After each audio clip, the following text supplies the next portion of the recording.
rising loves. This is the altar spread for the collective today. We getting there. So the sacred geometry that showed up for today is Kabbalah. Kabbalah is the ancient tree of life for Judaism. And these are considered the 10 archetypes of light. So the candles of the spirit. And Ka, the base of the word Kabbalah, is energy. That's the ancient word for energy. And so when you look at the archetypes, the first being the kingdom, and then the foundation, and glory, victory, beauty, power, and mercy. So it's the belief of the unification of these archetypes. So understanding and wisdom and crown. Once you have the true embodiment of these things, you have balance. And so this also represents balance, right? Like the spinning top. In glory, you will have victory. And beauty connects them all. Your foundation holds them all. And it's the kingdom that we come out of. So it's source, basically. But with great power, when you harness the power through spirit, you do wield great mercy. And it's through understanding that we actually embody wisdom. And of course, the crown. The crowning achievement of connection, mind, body, spirit.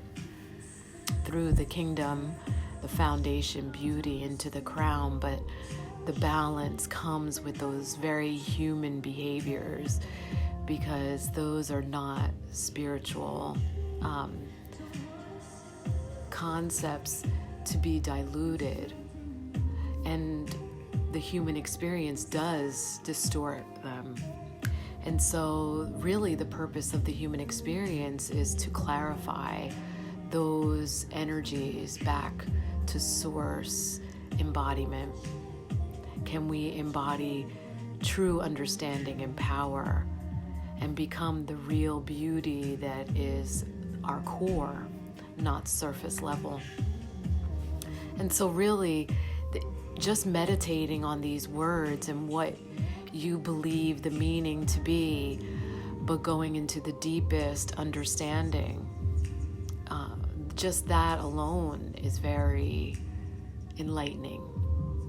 So water showed up in the reverse today.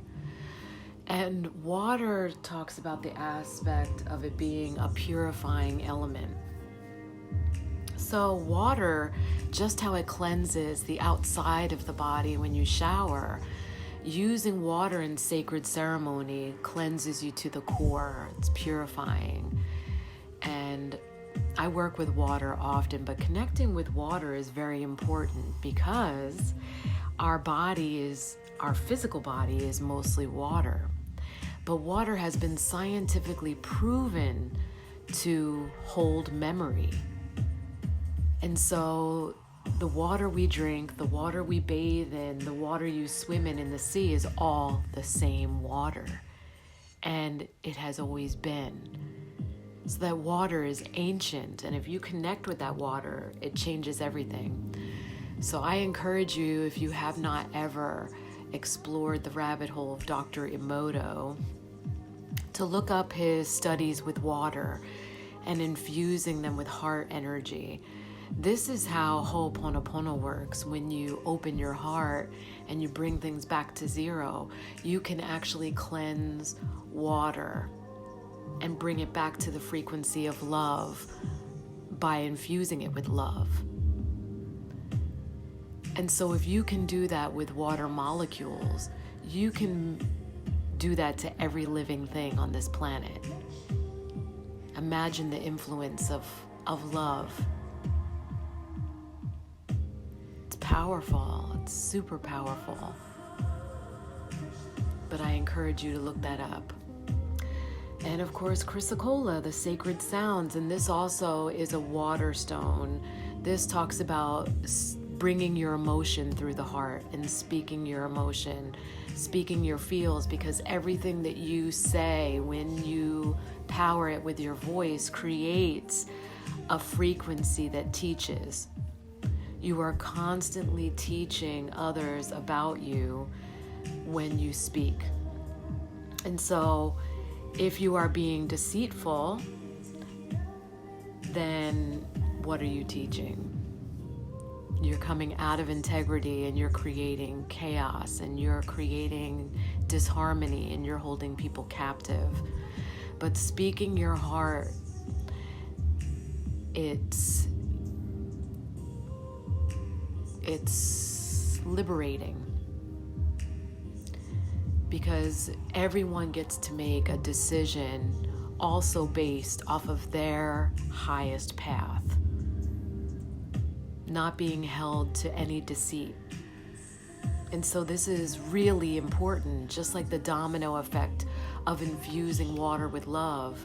If you allow your voice to be infused with love by bringing it through the heart first, what you need to say, instead of thinking before you speak but feeling before you speak, it also creates a domino effect of love frequency, even if you have to say harder things. But speaking all the things through the heart is speaking everything. Thank you for this time. I really enjoy your company. I feel so amazing when I'm with you.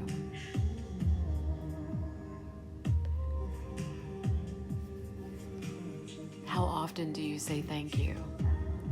How often do you say I love you and mean it? How often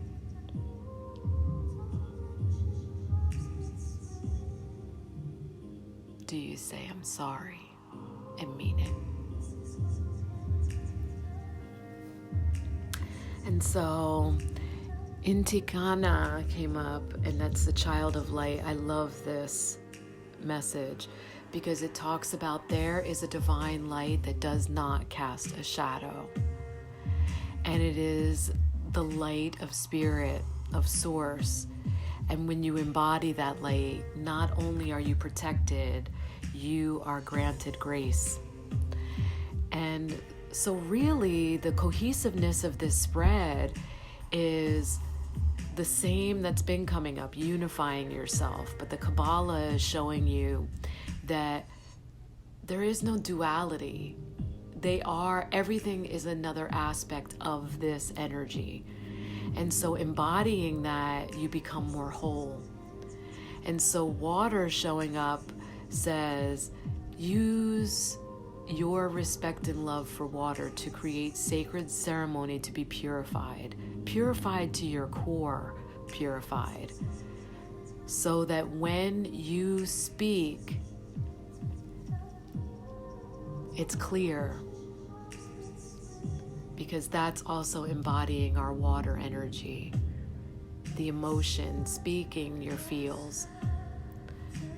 And when you do that, you actually become more spirit than human, and you embody the light that you were sourced from.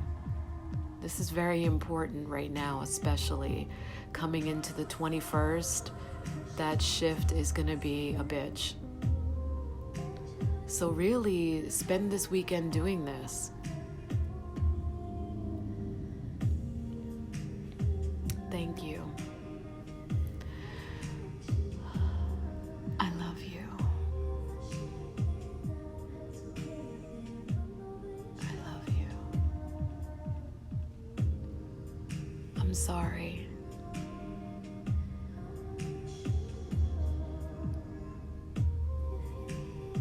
Please forgive me.